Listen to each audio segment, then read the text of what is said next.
man sprays a subway rider who is Asian. It makes you feel like an animal, like people are afraid of. Uyghur Muslims themselves can't even practice Islam in their own home. Because apparently, if a vaccine doesn't eliminate the coronavirus, racism will. Assalamu alaikum, what's going on everybody? During this coronavirus pandemic, for some reason there's been an increase in Islamophobia and overall fear-mongering and hatred worldwide. And before I get started on all that, please remember to like and share this video and subscribe to my channel. Now, back to the hate. Recently with this whole pandemic, there have been many attacks on Asians in the streets. Asians being suddenly sprayed with disinfectant and some others actually physically assaulted. Officials pointing to this incident on a subway train. A man sprays a subway rider who is Asian with air freshener.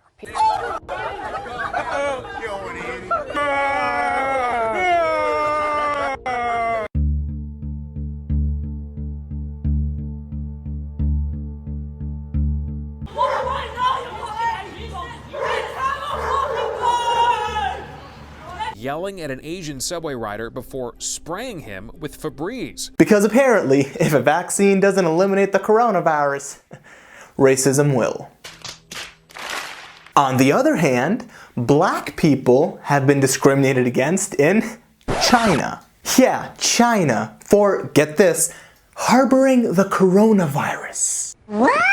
City leaders in southern China are denying allegations of coronavirus racism, insisting that foreigners are not being discriminated against. Africans living in Guangzhou say that they're being kicked out of their homes and face harassment as health workers step up testing for imported infections. The African Union, Nigeria and Ghana are calling on the Chinese government to address concerns. It makes you feel like an animal, like people are afraid of you right now. I feel like people saw the news and they think like every black guy has the virus now. I felt like discriminated because, you know, I'm black, and right now everyone thinks black people have the virus. And there were still those signs outside some restaurants like no black people allowed, you can't eat here and everything. And I know it's not true. Chinese people are not racist, you know, but the situation that's happening right now in Guangzhou, that's what people are thinking. So okay, China, okay. Let's just take a chill pill for a sec. Let's not pretend this whole thing didn't start in Wuhan.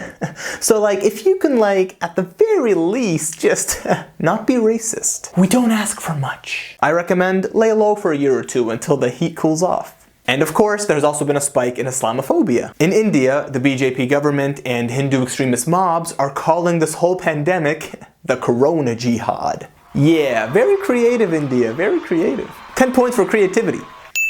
The BJP government appears to be scapegoating Muslims, again, and in this case, the Tablighi Jama'at, for spreading the coronavirus. Now, for those who don't know, the Tablighi Jama'at are essentially like an Islamic missionary group, mainly located in South Asia. So here's what happened. When the whole coronavirus was still making its way into the news, and people were starting to somewhat take it seriously, but no one was still taking it too seriously, around that time, the Tablighi Jama'at had gatherings and events held whereby hundreds and hundreds of people attended the center. Of course, many of them ended up getting the coronavirus, and this resulted in the spike of infections. See, the hand gestures is to keep you interested or distracted. First and foremost, when it comes to holding events during these times of uncertainty, especially, although I understand this was earlier before everyone started panicking about it, but still, during uncertain times where there's still rumors and some statistics going around about this virus being pretty dangerous, the Tablighi Jama'at should have cancelled any events and gatherings that they had. They should have taken a preventative approach. However, this is not solely their fault. Around the time they gathered, between March 13th and 15th, their spokesperson said this. On March 13th, the health ministry said it's not a health emergency. The attitude of the people in Sikh temples and other religious places was also the same, that it is not an emergency. It was the same attitude at the markaz or the center, adding that a lot of people from within the country were in fact encouraged to travel back to their home states. In addition to that, India is also very notorious for under-testing. Statistics showed that Indian authorities were actually only testing 93 people per per million. And around that time, proper screening was not taking place. And I know, there's like 1 billion people in India. There's only so much the government can do. So in hindsight, the Tablighi Jama'at were as careless and negligent as the authorities. And other religious groups also gathered around that time, and I'm pretty sure some people tested positive because of it as well. But to my knowledge, no other investigations were held and information was not publicized. Why? Because for the BJP, fear-mongering against any religion other than Islam would not serve any political purpose. I mean, to be honest, the BJP have been scapegoating Muslims since they came into power. They're blaming all the country's problems on Muslims, and whereby anti-Muslim sentiment has skyrocketed. Whereby the occasional lynching of Muslims and just abusing and assaulting Muslims on the street has become like just normal. Most people like our hardline approach to solving pending problems.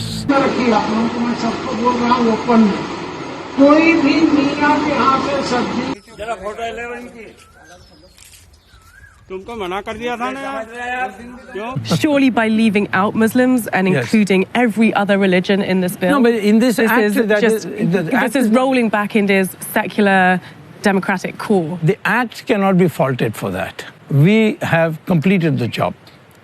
We know where the Muslim population is large, there's always trouble. That sounds like hatred. That sounds like language of hatred. It's easy to say hatred. I'm being kind to them by not letting them come to India.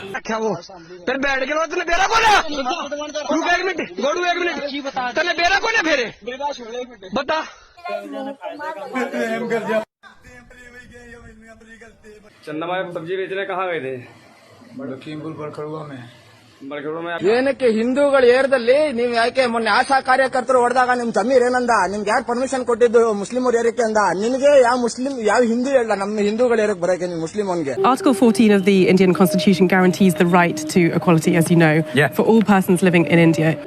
All people are not equal. Muslims do not deserve equal rights to apply for citizenship. There is no such thing as equal rights. They are not in an equal category. They are not in an equal category. And of course, the majority of Hindus in India actually respect their Muslim neighbors. Unfortunately, if they show that respect in public and they go against what the extremist Hindu mobs are doing to Muslims, then the extremist Hindu mobs actually start punishing those Hindus who are showing respect to Muslims. It's crazy. It's literally when the minority, the very small minority, are the most outspoken and the most people who take not only verbal but physical action. And for some reason, they become the representatives of the entire country. And just to make matters worse with this whole coronavirus pandemic, there are also reports of some hospitals in India also segregating between Hindu patients and Muslim patients, and some just altogether not treating Muslim patients. Just another example of how fear-mongering and bigotry can win you an election, but will not solve any issues facing your country, and in fact will only make it worse, especially when it comes to the coronavirus. And while on the topic of Islamophobia, let's talk about China. China continues to imprison Uyghur Muslims in concentration camps and prevents them from practicing their religion, especially during the month of Ramadan. Let's see how bad it gets. Let's put things into perspective and see what the Uyghur Muslims go through every Ramadan. They are not able to fast. They are not able to own Quran. They cannot pray. They cannot give their children Muslim names. They are forced to drink alcohol and eat pork, especially during the month of Ramadan. Shopkeepers are forced to sell alcohol and pork. Uyghurs are not allowed to go to Hajj. So any form of Islam is totally banned. Even saying Islamic phrases like Assalamu alaikum, Subhanallah, forget about it. This will land you in a concentration camp. You may have seen in the media the vast concentration camps arbitrarily detaining Uyghur Muslims. These camps are the same, if not worse, than what happened to the Jews over 75 years ago. Yes, this is a Muslim Holocaust happening in 2020, where Muslims go through various forms of torture like sterilization, gang rape of both men and women, sitting in tiger chairs for hours on end, interrogated for days, sleep deprivation. Children are also taken away and adopted off to Han Chinese families. Uyghur Muslims themselves can't even practice Islam in their own home because 1.1 million Chinese officials are forced to live with Uyghurs and monitor each and every move. Even the ones that do end up up dying in these camps, we don't get the body back. You will not be able to give a janazah because they cremate the bodies to hide the evidence of torture. Another issue, halal organ harvesting is where organs of Uyghur Muslims are taken and sold off to the highest bidders in the Middle East. I guess the good news is this whole Islamophobia in China didn't start with the coronavirus. They've been putting Uyghur Muslims in concentration camps long before this virus became a trend. So I guess in some way that's good news, right? Wow. And while we're looking at Islamophobia on the world map, let's move on to Palestine, whereby some reports show that Israel has been preventing testing kits from reaching Palestinians. Way to go, Israel, killing Palestinians one coronavirus infection at a time. Wow. Israel has also been reported to have shut down testing facilities and testing clinics in the occupied lands of East Jerusalem, specifically for Palestinians. And they also arrested activists and medical staff. Just imagine that, just for a second. Imagine arresting medical staff for trying to treat an illness and preventing the spread of a disease.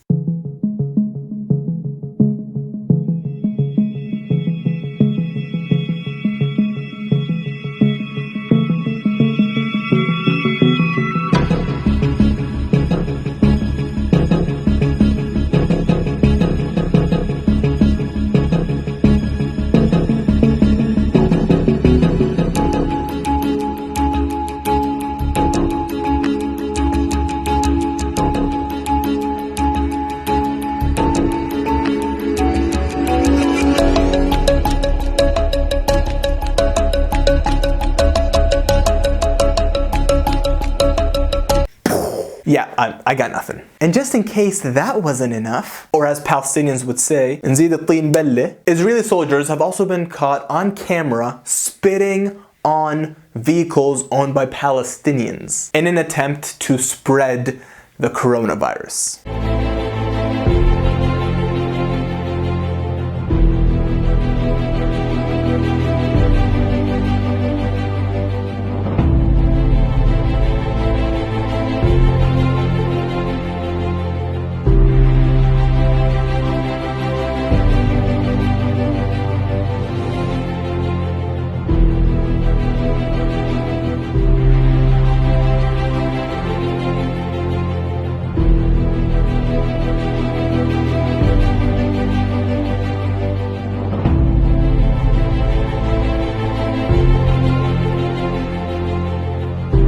طب يا زلمه، طب بس سؤال واحد يا زلمه، يعني ما بكفي انه اخذتوا اراضينا وحريتنا واخذتوا يا عمي اخذتوا اللي بدكم اياه، بتفوا على سياراتنا كمان يا زلمه، يعني خد الاراضي والحريه وسيب لنا سيارتنا، يعني يا طخه يا كسر مخه، ما في بالنص، ما في وسط. Now some people might be asking, why am I saying weird stuff in a foreign language?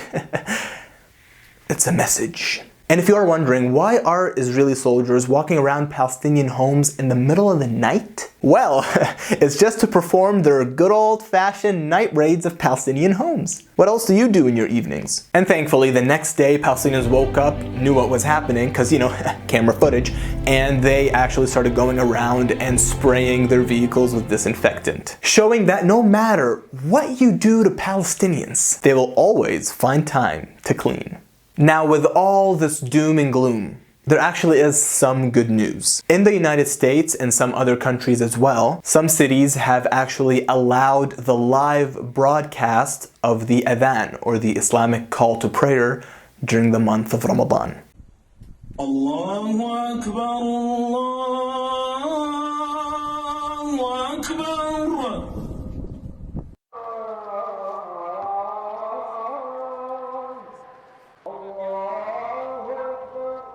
Allahu Akbar,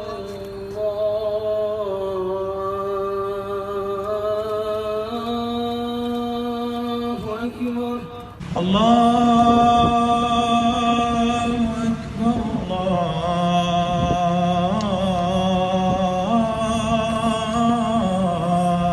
Allahu Akbar. This is to help boost morale and support Muslims who are living under quarantine and lockdown during this coronavirus pandemic during the blessed month of Ramadan. And New York City also plans to distribute thousands of halal meals to Muslims during Ramadan. And of course, just in case some of these Islamophobic people are wondering, when this whole coronavirus pandemic started, yes, many mosques, the vast majority of mosques worldwide actually shut their doors and told people to stay at home, pray at home to keep everyone safe. Even the Kaaba in Mecca, which typically looks like this throughout the year, was shut down by authorities for everyone's safety and now looks like this. And what did Muslims do from home? Did we think of ways to take down the West? New plots to kill the infidel. Sneak halal food into everybody's meals. Actually, many Muslims took this time to prepare meals and help the less fortunate in their communities, while some imams of mosques turned the prayer place into a space to help the general public during this pandemic. In conclusion, the coronavirus pandemic not only resulted in people getting sick,